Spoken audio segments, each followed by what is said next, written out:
Naka-move on na ba kayo lahat sa Valentine's Day? Ako, kung hindi pa po kayo nakapag-move on, mag-move on na po kayo dahil tapos na po ang February 14.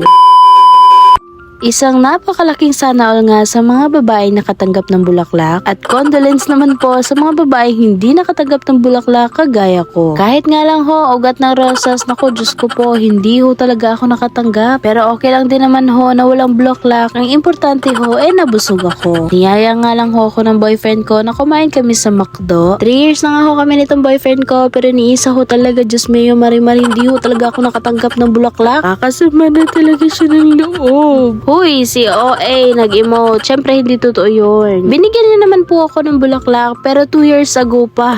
Char, tandang-tanda. Natatandaan ko nga nung pagbigay niya sa akin ng bulaklak na yun, nakakakilig talaga. Kaya yun na lang talaga yung binabalik-balikan ko para naman, diba, kiligin ako ulit. Char. Pero seryosong usapan nga ho, okay lang ho sa akin, walang bulaklak tuwing Valentine's Day. Ang tanging gusto ko lang naman ho, ang lumamon. Charis, patay gutom. Char lang. Yung sa akin lang naman po, okay naman po sa akin na walang bulaklak tuwing Valentine's Day. Basta ho, natatandaan ho, yung mga special na araw at hindi ho ako nakakalimutang i-greet. Uy, nagmalinis ang person pero kitang-kita talaga sa video kung gaano kagrabe lumamon. Kinilig pa rin naman ho ako pagkagising ko sa umaga dahil binungad pa rin naman po ako ng greetings. Okay na ho ako sa pag ganun-ganun lang, yung pag merong special day, ginigreet ako tapos sasabihin tara lamon. Char, joke lang po. Kahit hindi nyo man aminin, nakakakilig talaga yung ganong effort ng mga lalaki. Kagaya ko nga ho, greetings lang, okay na ho ako. Yung pagising ko sa umaga, binubungad ho ako ng Happy Mansari or Happy Valentine's Day. Kahit wala na hong rosas,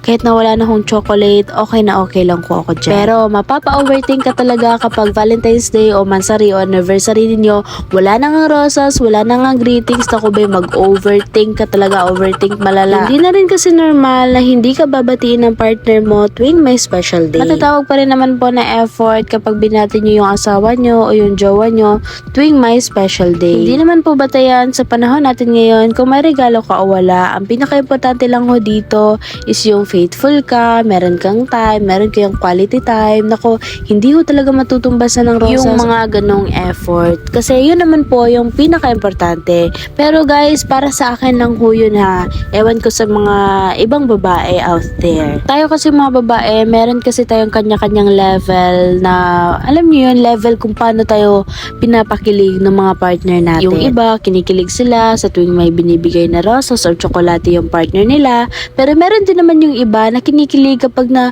alam niyo yun, yung simple lang, yung parang i-greet ka, yung bibigyan ka ng time. Kasi para sa akin lang to ha, yan yung gusto ko, yung binibigyan ako ng time tuwing may special day. Kasi alam niyo yun, meron kaming quality time. Aanhin ko naman yung rosas, kung pagbigay ng rosas, aalis, gagala. So, yun lang. Binigyan ka lang ng rosas, hindi na kayo nakapag-banding. Pero, okay pa rin naman yung may rosas plus may banding. Yun yung pinaka mas